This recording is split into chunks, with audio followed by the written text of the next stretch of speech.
Ever wondered how to make your bones stronger? Welcome to Health Protocol YouTube channel. Today, we're diving into how you can boost your bone density. We frequently see people with broken hips, for instance, which are often linked to osteoporosis, that natural loss of bone density that tends to happen after age 50 or so. And it's not just hips. Wrist and spinal fractures are very common too, all due to low bone mass. This affects both men and women, by the way. Bone is a fascinating thing. It thrives on use. If you use it, you strengthen it. If you don't, you lose it. This was dramatically highlighted in space studies where astronauts came back after long periods in zero gravity, showing signs of osteoporosis. It's incredible how much bone they lose, 1 to 2% of your bone mass per month in space. That's why I never became an astronaut. Definitely not for any other reason. The key principle here is something called Wolff's Law. Remember that from not so long ago? Wolff's Law states that bone will adapt and get stronger when it's under stress or load. But if it's not loaded, it starts to diminish. This is a crucial concept for understanding how to increase your bone density. So the first thing I tell you is this. Ideally, you'd build a time machine and go back to your younger years to maximize your peak bone density. Unfortunately, for most people watching this video who are over 30, that peak has probably already come and gone. Peak bone density typically occurs around age 25 for women and 30 for men. Oh, I'm still in the clear for a few more years then. For the younger folks out there, focusing on a healthy diet, consistent exercise, and, for women, regular periods, which help boost estrogen levels, vital for bone health, is crucial. Build up as much peak bone density as you can in those formative years. But for everyone else, we're going to discuss specific, evidence-based strategies that have been shown to increase and, more importantly, maintain bone density. Bone isn't just a static structure like a piece of wood. It's a living, active tissue that's constantly remodeling. It's a continuous battle in your body between bone creation and bone resorption. Your osteoblasts are the cells that build new bone, while osteoclasts are the cells that break down old bone. So it's a constant turnover process. There are many factors that influence these cells. When the balance tips in favor of bone resorption, you start losing bone density.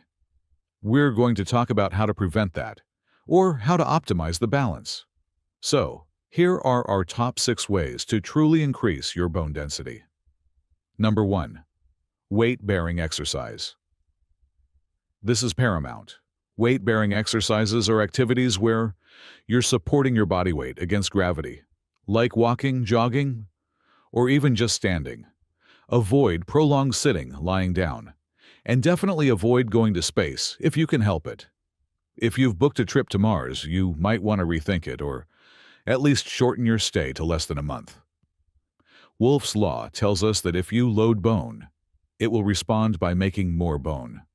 If you don't load it, it will get weaker. Thank you, Mr. Wolff. So, simply walking. Carrying your own body weight actively helps with this. We'll dive into the whole 10,000 steps idea in another video, but getting as many steps as is safe and comfortable for you is highly beneficial. One excellent addition to your weight-bearing routine is a weighted vest. Many people we've talked to are curious about these. It's literally a vest with small pockets designed to hold individual 1-pound weights, typically ranging from 5 to 20 pounds. We'd say the top 6 involve compound movements that engage large muscle groups across multiple parts of your body. Squats. This is arguably the best overall exercise. It's fantastic for your back and your lower body, targeting both your glutes and your quadriceps. Squats can be bodyweight squats, or you can add resistance using dumbbells or a barbell. They might hurt if you have a meniscal tear, but we've discussed that in other videos. Lunges, weighted, is great. Leg press overhead, press bent over rows. These exercises really work your back, your posterior chain, the muscles on the back of your body, and your core. The same principle applies. Bone wants to be loaded. If you're loading your muscles, You're also loading your bones because they're attached. If you're considering starting strength training, it's vital, especially as we age. Many people focus on cardiovascular exercise, but strength training is key to reducing the natural loss of muscle mass that occurs with age, as well as preserving bone. If you're new to these exercises or unsure about proper technique, please seek guidance from a professional, like a personal trainer at your gym. This will help you avoid injury. Start slowly, but these exercises are definitely proven to help boost bone mass. That's number 2.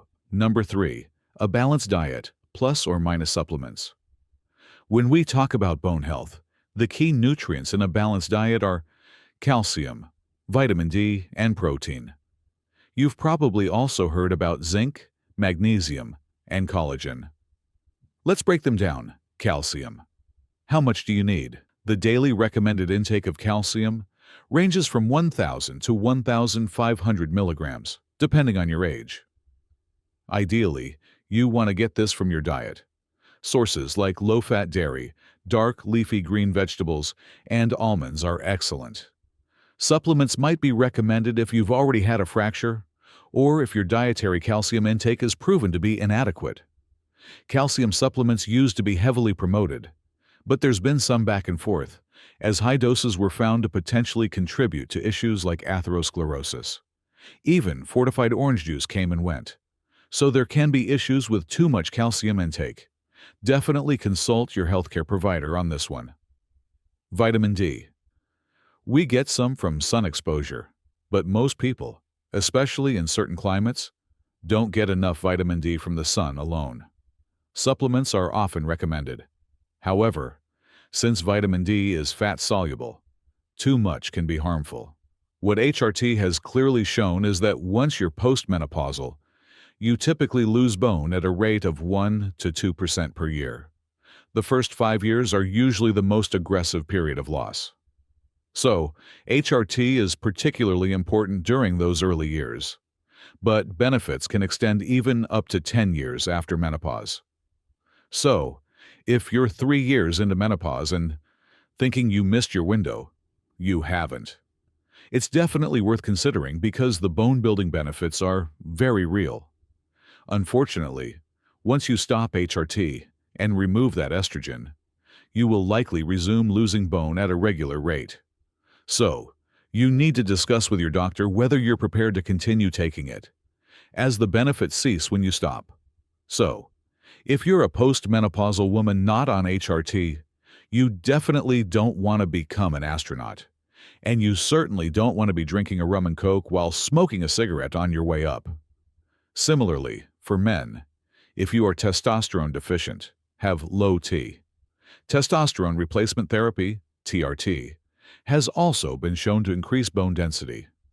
Osteoporosis isn't just an issue for women. It's quite common in men too, affecting up to 1 in 7 men.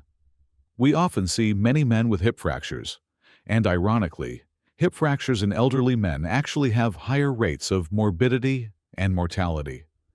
There's a significant risk of complications and death associated with hip fractures, and depending on your age and other health conditions, the 1-year mortality rate can be shockingly high, sometimes almost 50%. The best defense is to keep your bones strong, your muscles strong, and your coordination good to avoid falls in the first place. So, the take-home message for number 5 is, if you are deficient in estrogen or testosterone, it is absolutely worth having a conversation with your family doctor to explore if you are a candidate for hormone replacement therapy, weighing the risks and benefits. Number 6. Medications, bisphosphonates, and others. Finally, sticking with our theme of controversy, here comes Big Pharma. Bisphosphonates are medications used to treat osteoporosis. These drugs have evolved significantly since we were first training, and I would say the research is now unequivocal. Bisphosphonates work very well for increasing bone density. They are typically prescribed if your bone density is significantly low, more than 2.5 standard deviations below the norm, or if you have milder bone loss but have already experienced a fracture, like of the wrist, hip, or spine, from a minor trauma. They definitely 100% help build bone. However, there are some associated risks. My personal favorite ironic risk of these medications is the atypical femur fracture. You're taking a drug to prevent fractures, but it can, in rare cases, cause a different kind of fracture a little lower down the thigh bone. This was a significant issue that even led to class action lawsuits, because a complication of the very medication meant to prevent fracture was causing a different kind of femur fracture. It's atypical, it's weird, but it happens. Another potential side effect, though not super common, is osteonecrosis of the jaw, which can be a serious problem for those who develop it. Because of these risks, there's been much discussion about how long patients should remain on these medications and whether drug holidays, taking a break from the medication, can help reduce the risk of these atypical complications. This is definitely a discussion you should have with your doctor or an endocrinologist, as they are often involved in managing these conditions. So, that was number 6. Medications to help with osteoporosis. Wow, that was a lot to cover. As orthopedic surgeons, this is a central part of our daily practice, so it's incredibly important to us and to our patients. And now you know too. If you found this video helpful, please give it a like, subscribe to our channel, and share it with someone you know who might have low bone density and isn't yet doing some of the things we've discussed. Tell us about any fractures you've experienced due to bone density loss in the comments. We'll see you next time.